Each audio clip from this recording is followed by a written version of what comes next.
Welcome back, Year 6. This is our first story time. Today we are looking at an African tale. Now this is a little bit longer than the ones we were doing on Monday, and it's more of an all-rounded story.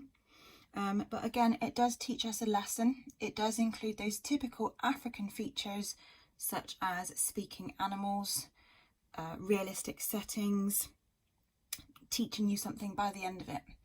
Now, as you can see from this front cover here, you all had this work yesterday to make some predictions and some inferences.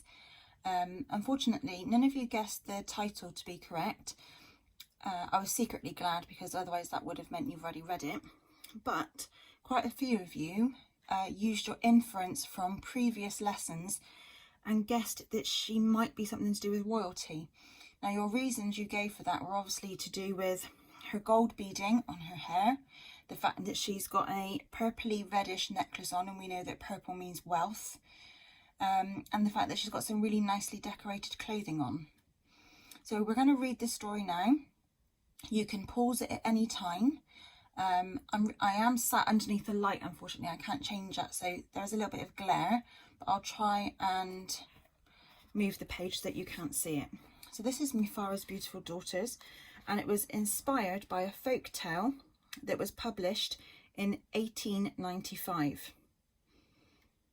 And the illustrations were inspired by the ruins of an ancient city found in Zimbabwe, and the flora and the fauna of that region. Now, flora and fauna is another word for wildlife and sort of greenery, so the plants, the trees, the bushes, the flowers.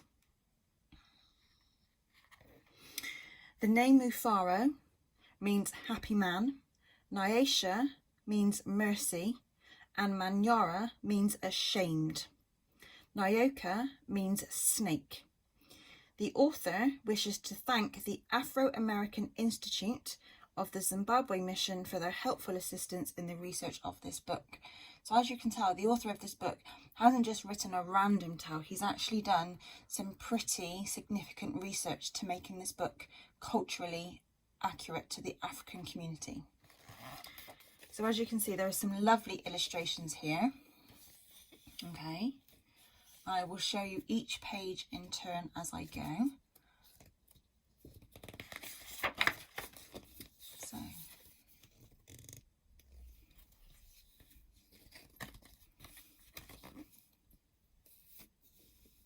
okay, can you see? Okay, so here we go. A long time ago, in a certain place in Africa, a small village lay across a river and half a day's journey from a city where a great king lived. A man named Mufaro lived in this village with his two daughters, who were called Manyara and Nyasha. Everyone agreed that Manyara and Nyasha were very beautiful. So don't forget, okay, that Mufaro means happy man. We can't see him yet in this picture, but you can see his two beautiful daughters. And here what they're doing would be typical chores for living in an African village.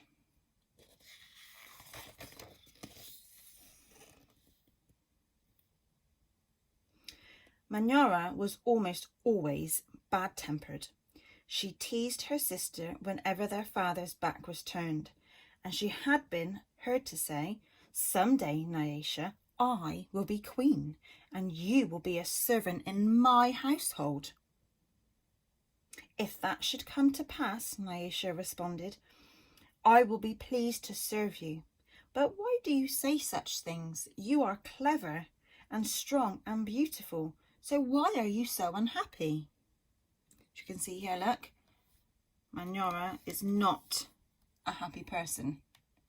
You can tell by her body language, hands on her hips, she's grimacing on her face. This is Nyasha. "Well, because everyone talks about how kind you are and they praise everything that you do. I am sure that Father loves you best. But when I am queen, everyone will know that your silly kindness is just weakness." So in the introduction, you heard me talking about flora and fauna.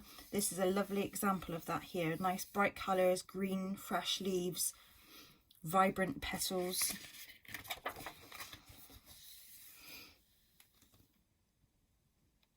Nyasha was sad that Manyara felt this way, but she ignored her sister's words and went about her chores. Nyasha kept a small plot of land on which she grew millet, sunflowers, yams and vegetables. She always sang as she worked, and some said it was her singing that made her crops more bountiful than anyone else's.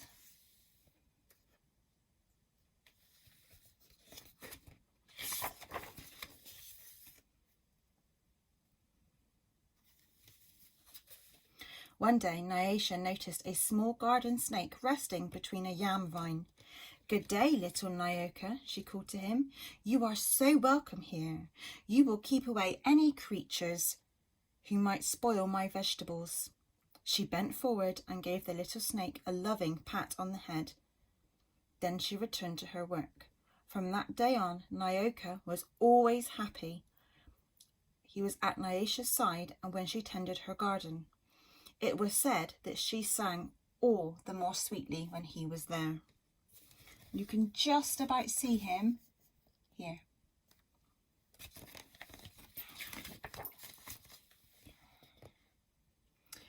Mufaro knew nothing of how Manyara treated Nyasha. Nyasha was too considerate of her father's feelings to complain, and Manyara was always careful to behave herself when Mufaro was around. Early one morning, a messenger from the city arrived. The great king wanted a wife. The most worthy and beautiful daughters in the land are invited to appear before the king, and he will be choosing a queen, the messenger proclaimed. Mufaro called Manyara and Nyasha to him. "It will be a great honour to have one of you chosen," he said. "Prepare yourselves to journey to the city. I will call together all of our friends to make a wedding party. We will leave tomorrow as the sun rises."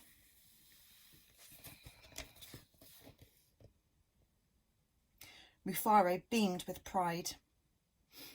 "But my father," Manyara said sweetly, "it would be painful for either of us to leave you, even to be a wife for the king. I know Nyasha would grieve if she was parted from you. I am strong. Send me to the city and let poor Nyasha stay here with you." Mufaro said, "The king has asked for most worthy and the most beautiful." "No, Manyara, I cannot send just one of you. I have to send both. Only a king can choose between such worthy daughters."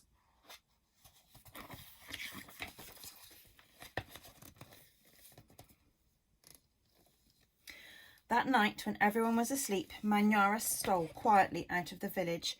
She had never been in the forest at night before, and she was frightened, but her greed to be the first one to appear before the king drove her on. In a hurry, she stumbled over a small boy who appeared suddenly, standing in the way of her path. "Please," said the boy, "I am hungry. Will you give me something to eat?" I have only brought enough for myself," Manyara replied. "But please," said the boy, "I am so very hungry." "Out of my way, boy. Stand back. Tomorrow I will be your queen. How dare you stand in my path?" Look here, look at her face. She is not happy, is she?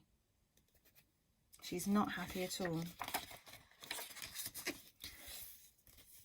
After travelling for what seemed to be a great distance, Manyara came to a small clearing. There, silhouetted against the moonlight, was an old woman seated on a large stone. The old woman spoke. "I will give you some advice, Manyara. Soon after you pass the place where two paths cross, you will see a grove of trees. They will laugh at you. You must not laugh in return. Later, you will meet a man with his head under his arm. You must be polite to him." "How do you know my name? How dare you advise your future queen? Stand aside, you ugly old woman," Manyara scolded, and then rushed on her way without looking back. Just as the old woman had foretold, Manyara came to a grove of trees, and they did indeed seem to be laughing at her. I must be calm, Manyara thought. I will not be frightened. She looked up at the trees and laughed out loud. I laugh at you, trees, she shouted, and she hurried on. It was not yet dawn when Manyara heard the sound of rushing water. The river must be ahead, she thought. The great city is just on the other side. But there on the rise she saw a man with his head tucked underneath his arm. Manyara ran past him without speaking. A queen acknowledges only those who please her, she said to herself. I will be queen. I will be queen, she chanted as she hurried towards the city. Nyasha woke at first sight of dawn. As she put her finest garments on, she thought of how her life might be changed forever beyond this day. I'd much prefer to live here, she admitted to herself.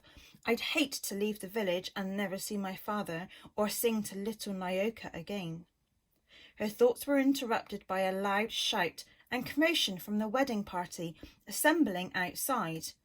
So a wedding party is the group of people that's going to attend the wedding, and in this image here you can see all of them walking through the village. Everyone bustled about, searching and calling for her. When they found footprints on the path that led to the city, they decided to go on as planned. They knew Manyara had left without them. As the wedding party moved through the forest, brightly plumed birds darted about the cool green shadows beneath the trees. Though anxious about her sister, Nyasha was soon filled with excitement about all there was to see. They were deep in the forest when she saw a small boy standing by the side of the path. You must be hungry, she said, and handed him a yam she had bought for her own lunch. The boy smiled and disappeared as quietly as he'd come. Later, they were approaching the place where the two paths crossed. The old woman appeared once again and silently pointed the way to the city. Nyasha thanked her and gave her a small pouch filled with sunflower seeds. The sun was high in the sky when the party came to the grove of towering trees. Their uppermost branches seemed to bow down to Nyasha as she passed beneath them. At last, someone announced as they were near the destination.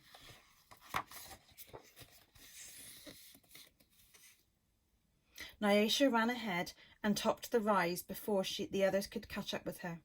She stood transfixed at her sight of the city. This was her first. Oh, my father, she called. A great spirit must stand guard here. Just look at what lies before us. I never in all my life dreamed there could be anything so beautiful. So if we look at this beautiful illustration here, it's one of my favourites in the whole entire book. You can see, okay, you've got Nyasha stood here and she's gazing out across the country and looking towards the royal city where they're trying to make their journey. Arm in arm, Nyasha and her father descended down the hill, crossed the river and approached the city gate. Just as they entered through the great doors, the air was rent by piercing cries. Manyara running wildly out of a chamber at the centre of the enclosure. When she saw Nyasha, she fell upon her sister, sobbing. Do not go to the king, my sister. Oh, please, father, do not let her go, she cried hysterically.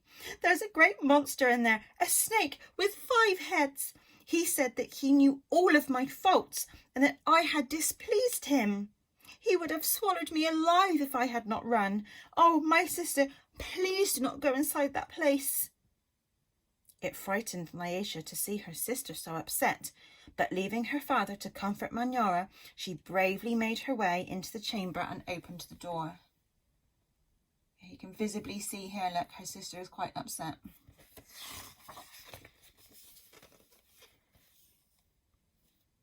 On the seat of the great chief's stool lay a little garden snake. Nyasha laughed with relief and joy. My little friend, she claimed, it's such a pleasure to see you. But why are you here? Okay, so remember the snake from the first part of the story? He's turned up here in the king's palace. Well, Nyoka replied, I am the king. And there before Nyasha's eyes, the garden snake changed shape.